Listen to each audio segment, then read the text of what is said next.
Last Sunday marked 90 years since women first voted in UK elections on the 14th of December 1918.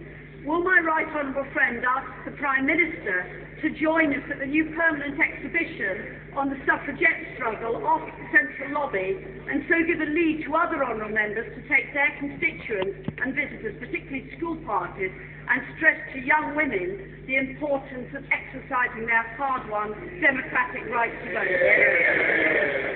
I will recommend my honourable friend's request to the Prime Minister, and I congratulate her for the work that she's done to bring in this exhibition to the House.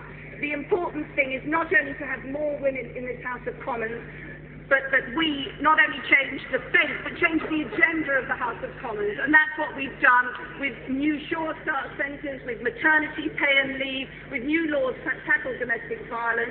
She's part of making sure that we deliver for women in this country. We're not complacent. There's more to be done. Mr. Speaker, can I add my condolences to the family of the brave servicemen who died in Afghanistan?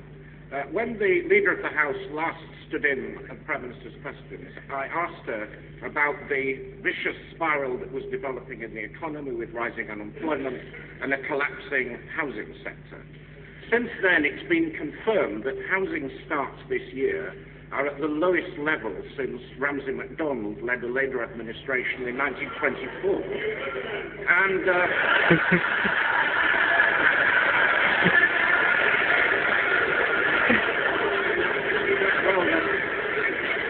honourable members opposite also remember, because they're in danger of repeating that history. She may not be aware either that a few days ago the regulator of the housing associations warned that 6 of the leading associations are in great financial difficulty and in danger of collapse. What is the government proposing to do about it? Well, we are very concerned about the housing situation, and that's why we're going to bring forward capital investments rather than cut it or postpone it. We're going to be backing up the Housing Corporation, and for those people who fear that a temporary fall in their income will cause them to risk losing their home, we're making arrangements for them to be able to defer their mortgage interest payments, and for those who lose their job, they won't have to wait 39 weeks to get their mortgage interest paid. They'll be able to get it paid after 13 weeks. We're very concerned about housing, and we'll do everything we can to protect the housing market. Amazingly complacent answer. Does the Minister not realise the investment isn't happening because the housing associations are bust and the Treasury is imposing a crippling funding formula on the association? And the housing repossession policy is reaching less than 1 in 10 of people in housing arrears. Will she now give the same attention to the financial crisis in the housing associations that the government is giving to the banks? Which of them are in grave difficulty? What the government is going to do to rescue them and ensure that the public sector can play a role in kick-starting a moribund housing The public sector, we agree with him, does have an important role to play in capital investment in the construction industry, in the housing market. And one of the reasons why we took the action we have taken on the banks is so that the banks can be in a position to start lending again into the mortgage market and to stabilise the housing market for the future. Recently, a small group of people with learning disabilities and their support workers went to a karaoke night at the Bull and Butcher Club, Whetstone. The manager was hostile, so he clearly didn't want them there and harassed them till they left in distress. Would my right honourable friend agree that such an appalling case of discrimination and infringement of human rights demonstrates the need for both the UN Disability Rights Commission and the Human Rights Act, and to build on its protections, not repeal it as this party would do? Well, I agree with my honourable friend that discrimination against anyone is unacceptable, and discrimination against disabled people has no place in our modern society. And he's right to bring this to the attention of the House. I know, as an avid champion of human rights, he will make sure justice is done for his constituency, and I can confirm to him that we remain proud of the Human Rights Act and we stand by it. Thank you, Mr. Speaker. Many pensioners will bear the brunt of this recession, but with interest rates heading towards zero, will she do something to tackle the nonsense whereby pensioners are assumed to earn 10% on their savings when it comes to calculating their entitlement to benefits? We're paying extra money to pensioners with an extra Christmas bonus.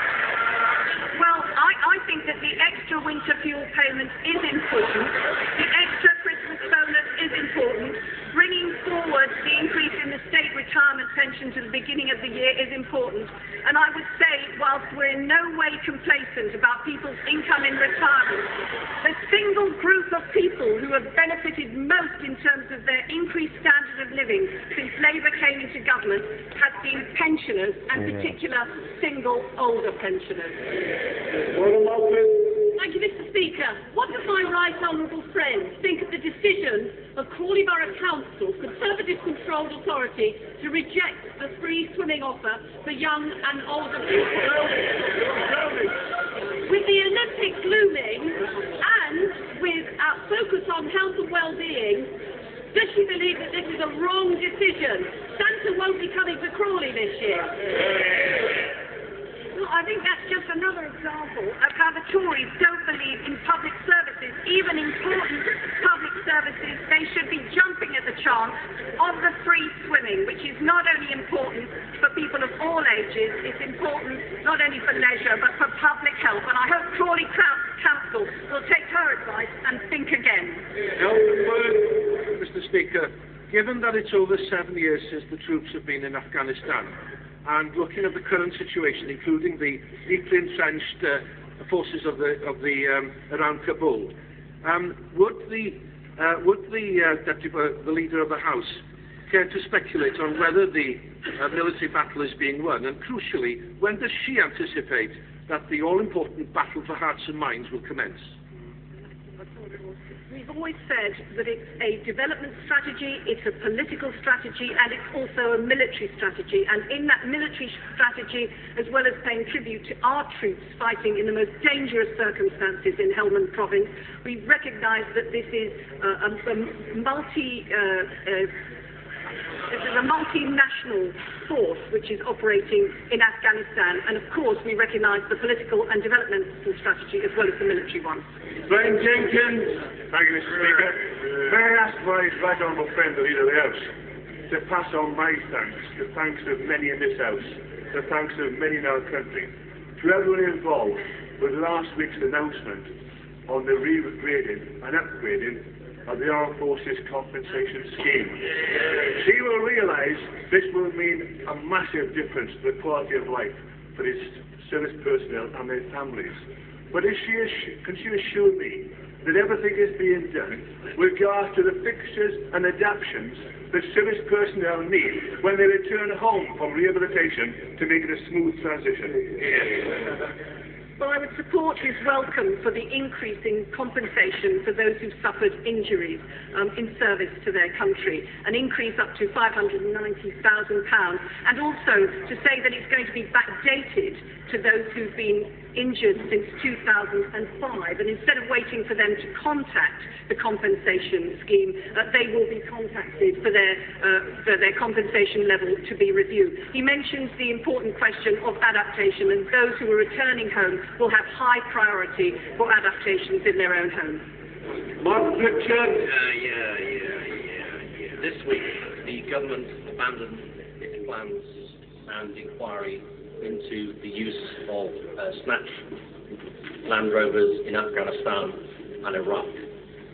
Given the increasing number of IED attacks, why is the government still unprepared to give our armed forces the level of protection they need, they want, and they deserve? We are committed to doing exactly that, and the Secretary of State for Defence has said that he will listen to and be advised by the military chiefs so that they have the full range of equipment that they need to support our troops in the field. Thank you, Mr. Speaker. Many of my constituents in Cardiff North have benefited from the opportunities to work flexibly that have been introduced by this government. The government that has recognised the stresses and strains of bringing up a family and having to go out to work, which has not always been recognised by the party opposite. Will the Leader of the House tell us when this opportunity will be more widely extended and what will be the timetable of doing that?